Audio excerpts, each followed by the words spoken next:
Right, we're off. Okay, so do you mind saying who you are?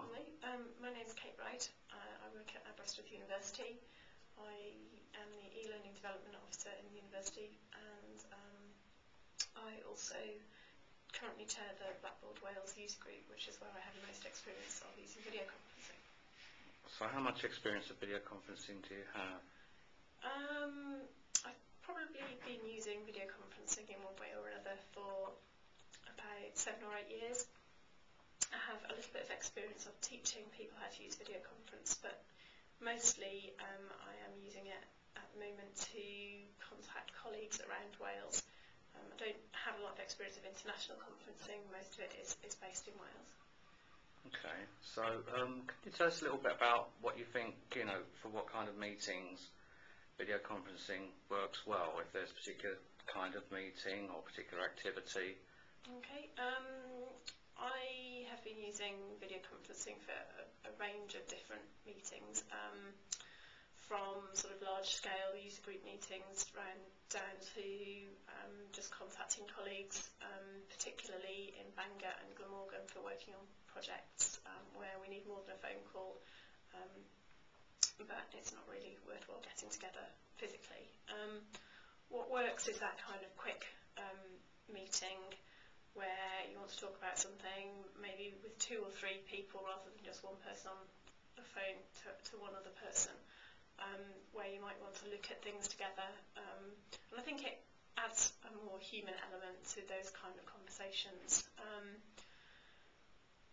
Also useful for very focused topics. So in the Blackboard user group meeting, we have regular meetings together to talk about a sort of wide range of issues. But if there's one thing or a specific issue that we want to talk about that's kind of quite time limited, we need a quick decision on, and we found video conferencing is quite good for that.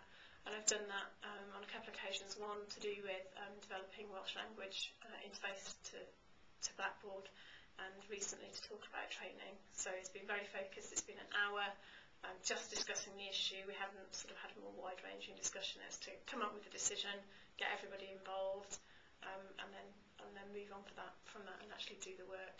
So those have been conferences that have been around a single issue, around a single rather issue, than an agenda with a number of items. It's just concentrating on getting some decision made or getting something planned, or that's like right. I found it's quite useful for that, because it can take quite a long time to get everyone together physically. If you just want to talk for half an hour, 45 minutes about something, it can take a long time to get everyone together physically.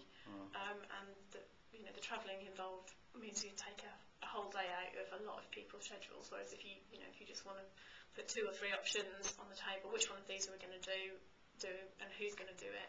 Video conferencing is ideal for that. So are these ad hoc meetings then, or you schedule them in a fairly short time span? Yeah, tend to be, what we'll say is, at a physical meeting, we want to take this forward, we can't do it now, let's organise a video conference in the next 4-6 weeks, discuss that, and then we'll actually be able to do the work, because with the Blackboard Wales user group, we only meet 3 or 4 times a year anyway, so it will be quite long stretches between that. We've also had video conferences in that case to set the agenda for upcoming meetings. So, rather than everyone send emails around about, oh, I'd like to discuss this, or I don't think that's a goer, actually have just half an hour all together to decide what we're going to put on the agenda. So you still find that it's valuable to continue to hold those physical meetings, say quarterly or whatever? Yeah, I think so. One of the things that it does give us is the opportunity to look at other places, other systems, have demonstrations from people. Everyone gets in a room, have a look at a system, have a play with it, that kind of thing. And the physical meetings are good for that.